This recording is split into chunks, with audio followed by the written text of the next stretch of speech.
Greetings, y'all. Man, them holidays will wear you out. Depending on where you at. Yeah. Depending on where you at. Let me go on and get into it. So, I just got paid $150, y'all. $150 for this week. I'm not as frustrated as I would have been if I first came out here. The only reason is because I actually got money saved. You know what I'm saying? My savings is, you know what I'm saying, getting me by. I'm a company driver as well, so I guess I wouldn't get taxed, or it wouldn't be as bad as or harsh as the 1099 drivers or contract drivers, owner operators. But if you know anything in trucking, one thing I did learn is trucking is up and down. It's never consistent. I wish it would be, but even when I talk to other drivers, I it's like, as much as I would like to complain, I can't complain. I would think, me being me, I would think, I'm like, hey, maybe a regional local job wouldn't be as bad. That's a maybe. That's a big if. Then you got to deal with the headaches of what you got to deal with. To me, I think I was talking to one guy. He was local. He missed the road. I'm like, God, dog. And I kind of know the feeling, because there's been some times I've been on home time, and I was like, dang, it's crazy. I missed the road. Like, I like, driving is really relaxing. Sleeping in the back of the truck feel like home, and it's kind of crazy. And I'll be like, man, I never thought I had that feeling. So, that was a local guy. Regional is iffy. I think the local people, what they told me is like, OTR is kind of lovely, because half of the time you think you got enough time as a local. All you gotta do, only thing you got time for is sleep. Like, you probably be working your whole 14, 16, whatever hour clock, and then by the time you get home, man, you just, you tired. So you ain't got no time but to sleep. You could, that's the same thing you could do over the road. So that's what kind of, that's what I've been hearing about from some local.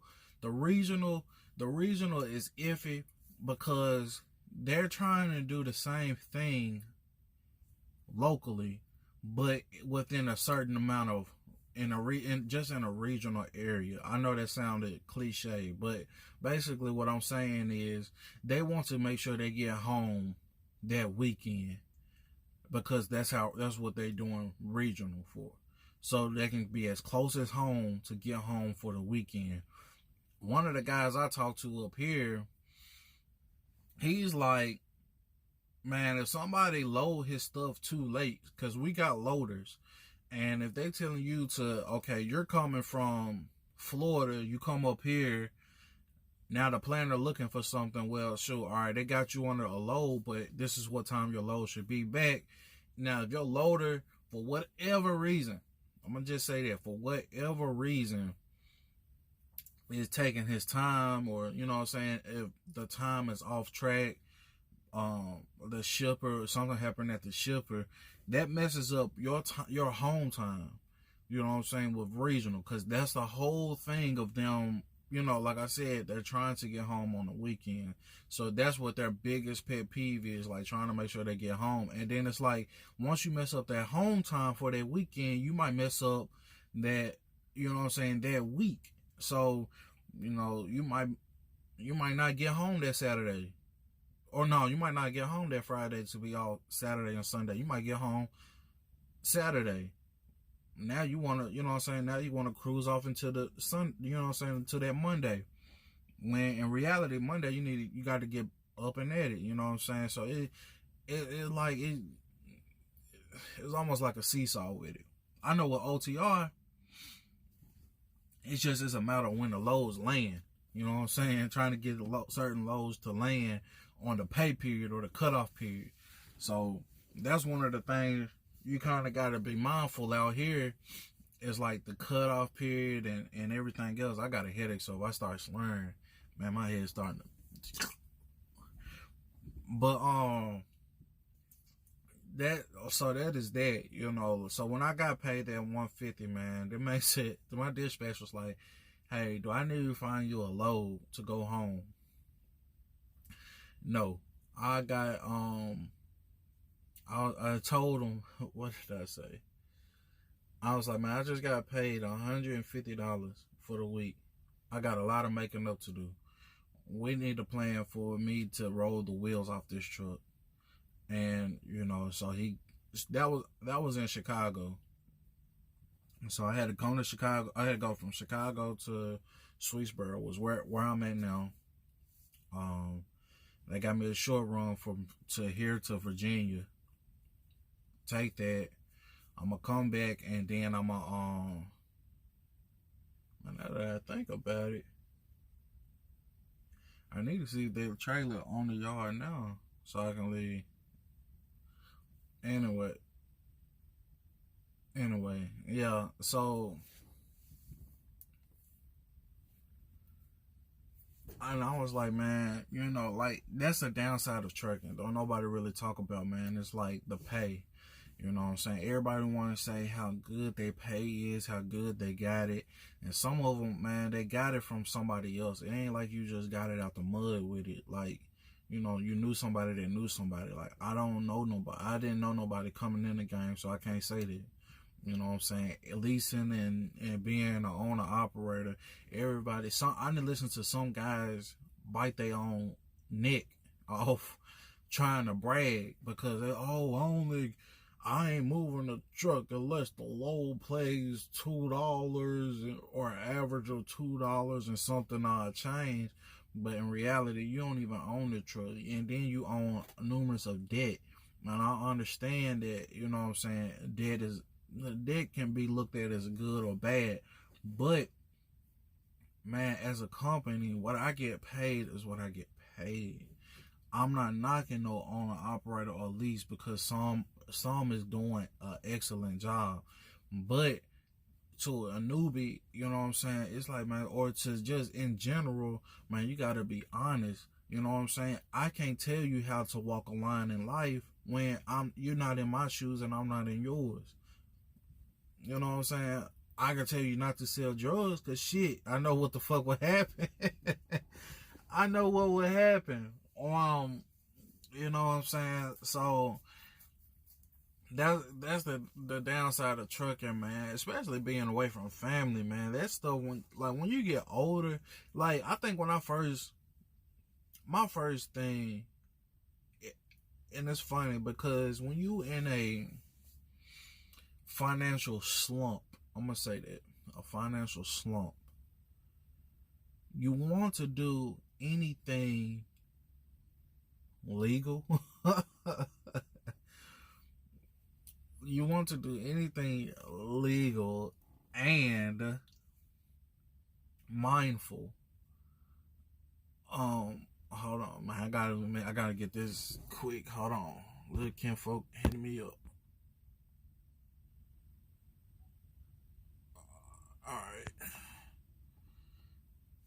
All right, yeah, let me go on and wrap this video. But yeah, you want to do anything mindful and with integrity, to get out of that situation. And a lot of folks want to get out of that situation as fast as possible. So you're really thinking, you're thinking with your heart and not your mind, or the imagination side of your mind. Like, so if you're hearing, what you could make, that's like some of these trucks, man. I be watching, like, you look at the back of their trailer, you can make up to ... percent a mile, but no, what do I come in with? You know what I'm saying? Let me know off the gate. I need to know, because everything else can almost follow suit. So safe, even with driving. you know, you might can be like, oh, I'm making 50 cents a mile.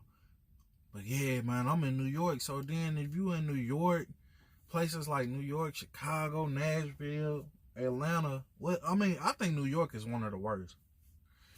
New York got to be the worst, where you can almost lose half of your clock, a quarter of your clock, just in line. Like you're just in jam traffic where I don't know, man, I do not know what's going on in New York. But for whatever reason, it's always packed and it's always like you don't know where the traffic is even coming from, the reason it's even stopped in the first place. Like I never understand it. So, you know, you gotta, man, look, when you come into this trucking game, you gotta be very, very mindful. I think the upside of now is like, man, there's so many videos that's like of people that is honest, that can give you the edge. When I first came in, there wasn't that many videos out there like that. Yeah, man, the trucking videos on YouTube is like borderline epic.